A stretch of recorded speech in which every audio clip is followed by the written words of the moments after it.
സമരങ്ങൾ നടക്കുന്നത് സ്വാഭാവികമാണ്, ജനാധിപത്യപരമായിട്ട് പലതരത്തിലുള്ള സമരങ്ങൾ. പക്ഷെ അത് ഈ വീട്ടിലേക്ക് വരുന്നത് അത്ര ഭൂഷണമാണ്. വീട്ടിലേക്ക് ഞങ്ങൾ ചെന്നിട്ട് അവിടെ ഒരു അക്രമം ഉണ്ടാക്കിയില്ലല്ലോ കുട്ടികൾ. ഇവിടത്തെ അല്ലേ, ഇവിടത്തെ ഇതൊന്നും ശരിയല്ലല്ലോ. ഞാൻ പറയും, ഇവിടെ ആ മറ്റേ ജയിലിൽ കിടക്കുന്ന മിഥുലിൻ്റെ മാതാപിതാക്കൾ മാത്രമല്ല ഇവിടെയുള്ളൂ. അപ്പോൾ മിഥുലിൻ്റെ മാതാപിതാക്കൾ മാത്രമുള്ള വീട്ടിലേക്ക് ഇവരെന്തിനാ ബോംബെറിയേണ്ട ആവശ്യം എന്താ? അപ്പോൾ നിങ്ങളൊക്കെ കണ്ടില്ലേ ആ ബോംബെറിഞ്ഞതിൻ്റെ എത്രമാത്രം ശക്തിയുണ്ട് എന്നുള്ള ഉദാഹരണം അടുത്ത ജനലിൻ്റെയും ചില്ല് പൊട്ടിയല്ലോ. അപ്പോൾ ഇതൊക്കെ ഒരു ഹീനമായിട്ടുള്ള രാഷ്ട്രീയമാണ്. ഞാനിവിടെ 5 കൊല്ലം MP ആയിരുന്നു. ഇവിടെ ഒന്നും ഒരു അനിഷ്ട സംഭവം അന്നൊന്നും ഉണ്ടായിട്ടില്ലല്ലോ. ഇന്നിപ്പോൾ അധികാരം ഒഴിയാൻ പോകുന്നു എന്ന് മനസ്സിലായപ്പോഴുള്ള വെപ്രാളത്തിൻ്റെയും കൂടെ ഭാഗമാണ് ഇവിടുത്തെ ഈ ആക്രമണം. ഒരു മര്യാദയില്ലാത്ത ഏർപ്പാട്. ഇതിനൊക്കെ ഉത്തരവാദി മുഖ്യമന്ത്രി തന്നെയാണ്. ഇത്രയും സംഭവം വഷളാക്കാൻ വേണ്ടി ഈ തിരക്കഥ ഉണ്ടാക്കിയതും അതിന് സ്പീക്കറും കൂട്ടുന്നു. ഞാൻ അത്ഭുതപ്പെടുകയാണ്. പുതിയ സ്പീക്കറെ എലക്ട് ചെയ്യുന്നതുവരെ അദ്ദേഹമല്ലേ സ്പീക്കറായിട്ടിരിക്കേണ്ട ആൾ. ഇപ്പോഴേ DYFIക്കാരൻ്റെ ജോലി വീണ്ടും തുടങ്ങിയോ? ഇതിനെ ഞങ്ങൾ ശക്തമായിട്ട് നേരിടും. അത് പണ്ട് ഈ നമ്മുടെ ഇന്ദുലേഖ എന്നുള്ള നോവലിൽ ഒരു കഥാപാത്രം ഉണ്ടായിരുന്നു, സൂര്യ നമ്പൂരി. അദ്ദേഹത്തിൻ്റെ മകളുടെ പ്രായമുള്ള ഇന്ദുലേഖനെ സംബന്ധം ചെയ്യാൻ ചെന്നപ്പോൾ ഇന്ദുലേഖ സമ്മതിച്ചില്ല.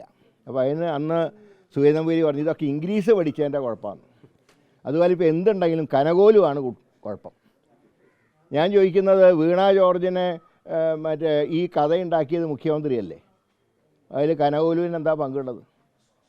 അത് പിണറായി കോലുവാണ് ഉണ്ടാക്കിയത് കുഴപ്പം. അപ്പോൾ അതിന് ഞങ്ങളെ കുറ്റം പറയുമൊന്നും വേണ്ട. ഞാൻ പറയുന്നത് ഇപ്പോൾ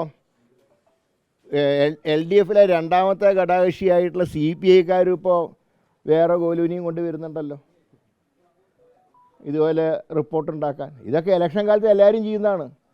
എല്ലാ രാഷ്ട്രീയ പാർട്ടികളും ഇലക്ഷന് മുമ്പ് സർവേ നടത്താറുണ്ട്.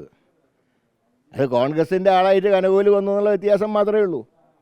അപ്പോൾ CPIക്കാരന് പോലും പറയുമ്പോൾ അധികം ആൾക്കാരൊന്നും ഇല്ലാത്തൊരു ചെറിയ ഭവനമാണ് CPIയുടെ. പണ്ട് തറവാടുണ്ടായിരുന്നു, തറവാടൊക്കെ പൊളിച്ചുകൊണ്ട് പോയി CPMകാർ. അപ്പോൾ ആ പാർട്ടി പോലും PR വർക്ക് നടത്തുന്നു, ഇത് സർവേ നടത്തുന്നു. ഇത് രാഷ്ട്രീയത്തിൽ ഇപ്പോൾ എല്ലാവരും ചെയ്യുന്നതാണ്. കാലം മാറിയില്ലേ? കാരണം CPMകാർക്ക് ഇപ്പോൾ പഴയതുപോലെ വിശ്വാസമില്ല. ബൂത്തിൽ നിന്ന് കിട്ടുന്ന കണക്കും യഥാർത്ഥ വോട്ട് ചെയ്തിട്ട് ഒരു ബന്ധമില്ല. അപ്പോൾ എല്ലാവരും സർവേ നടത്തുകയാണിപ്പോൾ. അതിനിപ്പോൾ കനകോലുവിനെ മാത്രമായിട്ട് എന്താ പറയേണ്ട കാര്യം? ഏതായാലും ഈ വീണ ജോർജ് സംഭവം പിണറായി കോലു തന്നെ ഉണ്ടാക്കിയതാണ്, അല്ലാതെ മറ്റാരും കുറ്റം പറയണ്ട. ആ മോഹൻലാലുമായിട്ടുള്ള അഭിമുഖത്തിൻ്റെ കുഴപ്പം എന്താ അറിയോ? മോഹൻലാൽ അഭിമുഖം നടത്തണമെങ്കിൽ അദ്ദേഹത്തിന് ഒരു ദിവസത്തെ ഷൂട്ടിങ്ങിൻ്റെ പണം കൊടുക്കണം. അത് പണം പെട്ടെന്ന് സാങ്ഷൻ ആവില്ല. അടുത്ത ആഴ്ച പെരുമാറ്റച്ചട്ടം വരും. അപ്പോൾ അടുത്ത ഗവൺമെൻറ് ഇത് കൊടുക്കേണ്ട സ്ഥിതിയില്ല. പിണറായിൻ്റെ ഇതെടുത്തതിന് UDF സർക്കാർ ഇതിൻ്റെ മോഹൻലാലിൻ്റെ ഫീസ് കൊടുക്കേണ്ട സ്ഥിതിയാണ് ഇപ്പോൾ ഉണ്ടായിട്ടുള്ളത്. ഈ പ്രശ്നങ്ങളൊക്കെ നടക്കുന്നത് ഇപ്പം ആരോഗ്യവകുപ്പിലെ പ്രശ്നങ്ങൾ ചൂണ്ടിക്കാണിച്ചു. ഈ ഡോക്ടർമാർ ഇപ്പോഴും സമരം ചെയ്യുകയാണ്. ഞാൻ പറയാം, ഒരൊറ്റ മെഡിക്കൽ കോളേജുകളിൽ ഇപ്പോൾ പാവപ്പെട്ടവർക്ക് ചികിത്സ കിട്ടുന്നില്ല. അത് വളരെ ഒരു ഇതാണ്. കാരണം പാവങ്ങൾ പിന്നെ എവിടെ പോകും? ഞങ്ങൾ ഡോക്ടർമാരെ സമരത്തിന് ഞങ്ങൾ ന്യായീകരിക്കുന്നൊന്നുമില്ല. പക്ഷേ സർക്കാരിന് ഉത്തരവാദിത്തമില്ലേ സമരം അവസാനിപ്പിക്കേണ്ട ഉത്തരവാദിത്തം? അതുപോലെ തന്നെ ആശുപത്രിയിൽ അതൊന്നും പറയണില്ല, ആശുപത്രിയുടെ അവസ്ഥ എന്താണ്. ഏതായാലും ഒരു കാര്യം വ്യക്തമായി, ശ്രീമതി വീണ ജോർജ്, അങ്ങനെ തന്നെ വിളിക്കണമല്ലോ, അല്ലെങ്കിൽ വേറെ ആശയം വരില്ല. ശ്രീമതി വീണ ജോർജ് ആരോഗ്യമന്ത്രി എന്നുള്ള നിലയിൽ അട്ടർ ഫെയിലിയർ ആണെങ്കിലും അഭിനയിക്കാൻ ബഹുമിടിക്കുകയാണ്. അപ്പോൾ അതിലൊരു അവാർഡ് അവർക്ക് കൊടുത്താൽ ഞങ്ങൾക്ക് ഒരു ഒബ്ജക്ഷനും ഇല്ല. തീർച്ചയായിട്ടും ഞങ്ങളെ ആക്രമിച്ചു കഴിഞ്ഞാൽ ഞങ്ങൾക്ക് പ്രതിരോധിക്കേണ്ടി വരും.